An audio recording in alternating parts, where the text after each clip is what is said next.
몇 가지 증거들이 있어요. 뭐 화석상의 증거부터 해서 화석상의 증거.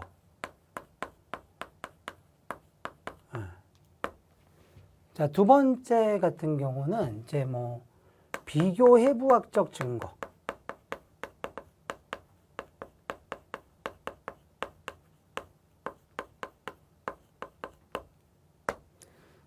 그 다음에 이제 생물지리학적 증거.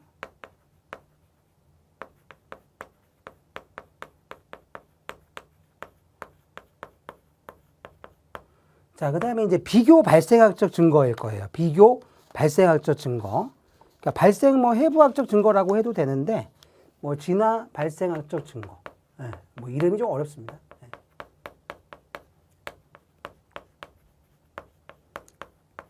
자, 그런데 이제 마지막이 이제 분자생물학적 증거예요. 요게 이제 최근에 추가가 된 거죠. 분자생물학이 발전하면서 이런 증거들이 생겼다. 그죠? 네. 자, 그러면 이제 이거예요. 화석상의 증거는 화석이 있다는 거야. 그러니까 멸종은 했지만 그 지층에 남아 있어가지고 지층에 남아 있어서 그런 것들을 우리가 화석을 보고 실제 살아 있었다면 이런 생물이겠다라는 어떤 이제 증거들이 있어요. 이런 이제 화석을 통한 증거들이 있다는 소리고, 간단하게 얘기하면 자, 비교 해부학적 증거라는 건 뭐냐면 해부학적 구조를 비교해 본 거야. 뭐 뼈라든지 뭐 여러 가지 구조물들을 서로 비교해 본 것이죠. 네. 도대체 이제 그런 비교를 했을 때 도대체 뭐 어디에 이점이 있길래 비교했을까는 잠시 후에 다뤄보고요. 그 다음에 이제 생물지리학적 증거라는 거는 쉽게 얘기하면 이겁니다. 그러니까 서로 달리 처해진 다른 곳에서 다른 방식으로 이제 진화하게 됐을 텐데, 이런 멀리 떨어져 있는 아니면 이제 지리적으로 격리되어 있는 두 집단 같은 경우는 독립적으로 진화하게 됐을 거다라는 이제 생각을 갖고 있다는 거고요. 알겠죠? 네. 그 다음에 진화 발생학적이라는 거는 이제, 발생 과정. 어떤 생물의 발생 과정에서 진화의 모습을 엿볼 수가 있다는 거예요. 생물의 발생 과정을 통해 진화의 모습을 엿볼 수가 있다. 참 재밌는 표현입니다. 알겠죠? 네. 자, 다음에 분자생물학적 증거는 이제 어떤 DNA나 단백질의 비교를 해서 아미노산 순서는 얼마나 차이가 있는지, DNA를 구성하는 뉴클레오타이드의 염기 순서는 얼마가 차이가 있는지, 이런 것들도 또 비교해 보는 겁니다. 알겠죠? 네. 자, 그러면 첫 번째, 자, 화석상의 증거부터 보겠습니다.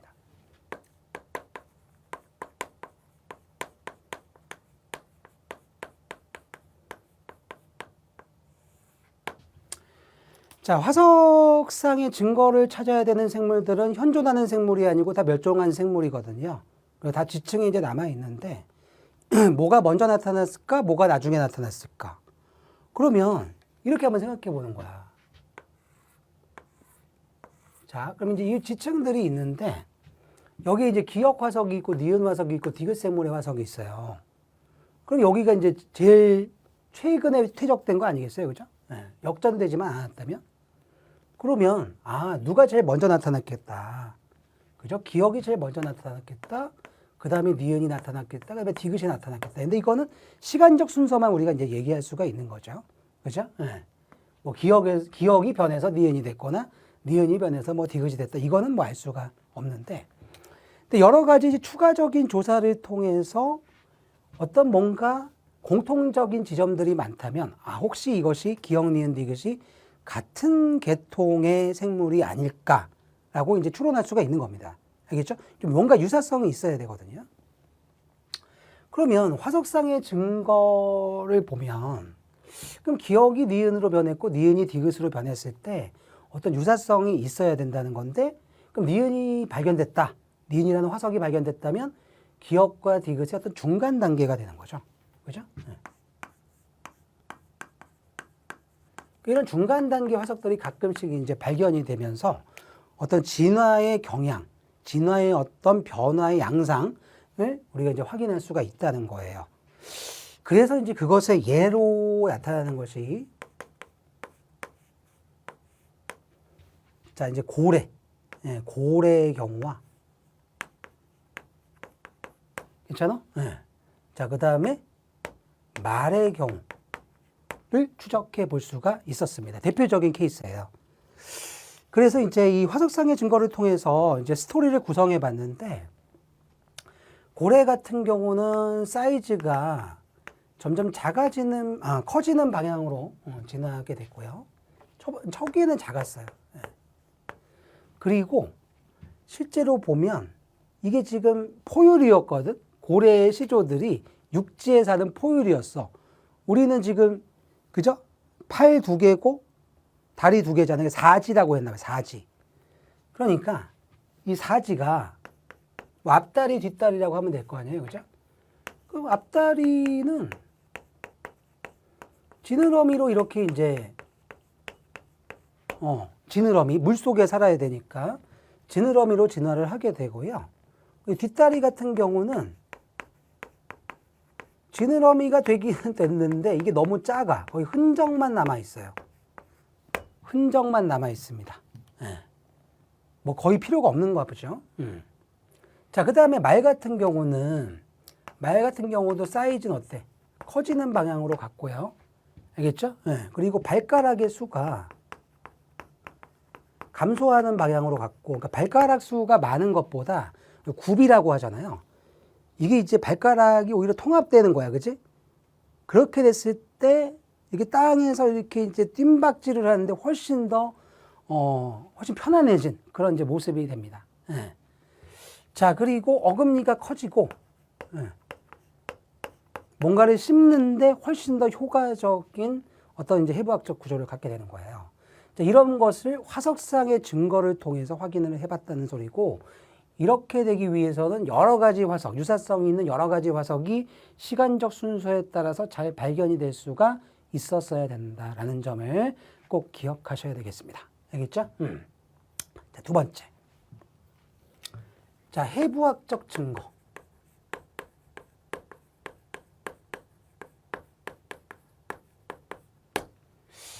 자, 이 해부학적 증거는요, 진짜 해부적으로 비교해 보는 거야. 그래서 이제 해부학적인 증거에 따라서 우리가 크게 두 가지 형질을 얘기를 해요. 이제 기관이라고 하는데, 그래서 이제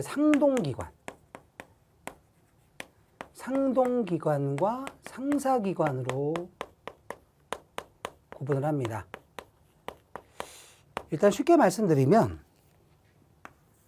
이 상동기관이라고 하는 것은 실제로는 발생학적 기원은 같다는 거야. 발생학적 기원은 같은데 현재 구조와 기능이 좀 다른 것들을 얘기하는 거예요. 발생학적 기원이 같다.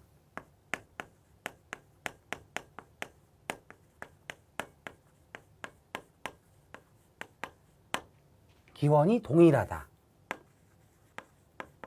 이건 그렇지 않다는 거거든요. 상사기관이라는 건 그냥 유사하다는 거지 같지 않다는 거야. 이건 같다는 소리고 이거는 비슷해 보이기만 한다는 소리죠. 그러니까 발생학적 기원이 이거는 동일하지가 않은 거야. 알겠죠? 네. 근데 이제 이게 서로 다른 모습으로 진화한 거죠. 기원은 같은데. 근데 상사기관은 구조는 비슷해. 겉모습은 비슷하고 기능도 비슷해. 그러니까 생리학에서 중요한 말이 있죠. 구조가 기능을 결정한다. 그러니까 발생학적 기원이 같았다고 하더라도 구조가 조금 다르게 진화를 하면 어떻게 돼? 기능이 다를 수 있죠. 조금.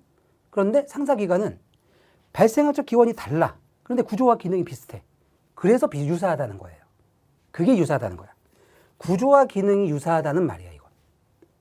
이거는 뭐가 같다? 발생학적 기원이 같다. 그러니까 가리키는 대상이 다릅니다. 네. 그러면 도대체 뭘까 생각해 보면, 고양이 앞다리 같은 경우, 그죠? 예를 들면은, 고양이 앞다리.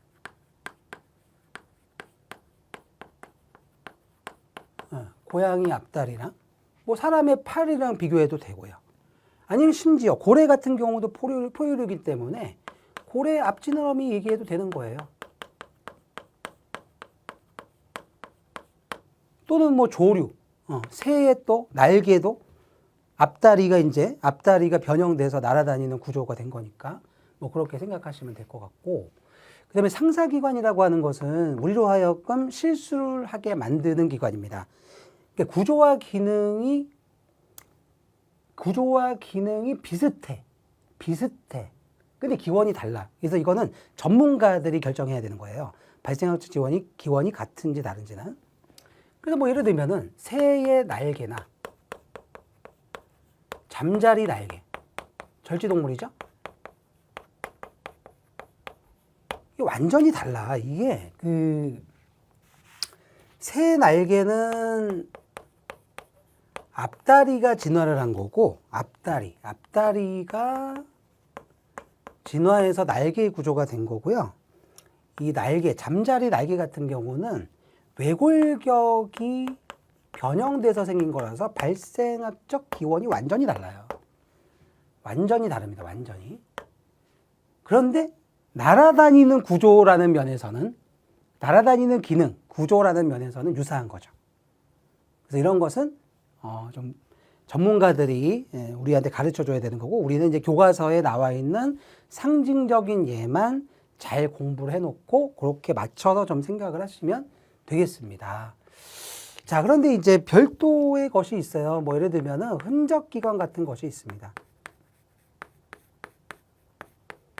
흔적기관. 이제는 흔적만 남아있다는 거죠. 이제 구조도 거의 사라졌고 흔적만 남아서 특별히 어떤 기능이 없다는 거야. 가장 대표적으로 뭐가 있냐면 사람의 꼬리뼈 같은 거죠.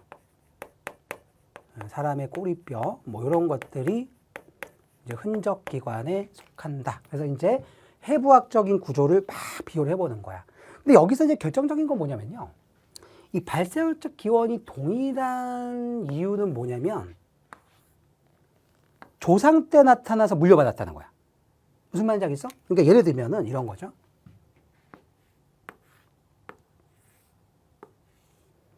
조상 때 나타나서 여기서 만약에 기억이라는 형질이 나타나는데 그럼 A가 있고 B가 있단 말이야. 얘도 기억이 나타나고 B도 기억이 나타나요. 그러니까 따로따로 나타난 게 아니고 이게 조상 때 나타났다, 기억이라는 것이 나타났다는 건 어떤 발생학적 기원이 같다는 소리밖에 안 되는 거거든요. 그래서 이렇게 나타났다. 이거는 상동기관일 거예요. 알겠죠? 네. 근데 그게 아니고, 그러니까 이거는 이제 상동형질이죠. 상동기관. 근데 상사기관은 생각해보면 새나 잠자리 같은 경우는 이거는 뭐 분류 집단이 아예 다르잖아. 그러니까 무슨 소리냐면 만약에 C와 D가 있는데 얘네들이 이렇게 분기가 되고 나서 나타났다는 거지. 어떤 니은이라는 형질이 따로따로 나타났다. 그럼 얘도 니은이라는 형질을 갖고 있고 얘도 니은이라는 형질을 갖고 있지만 이거는 발생학적 기원이 다를 수가 있는 거예요. 알겠죠? 네. 이런 것들을 우리가 이제 상사형질이라고 하는 거죠. 조상 때는 안 나타나는데 각각 독립적으로 나타난 형질들입니다. 그래서 발생학적 기원이 다를 수 있어요. 알겠죠? 자, 이런 것들을 우리가 이제 해부학적 증거라고 얘기를 합니다.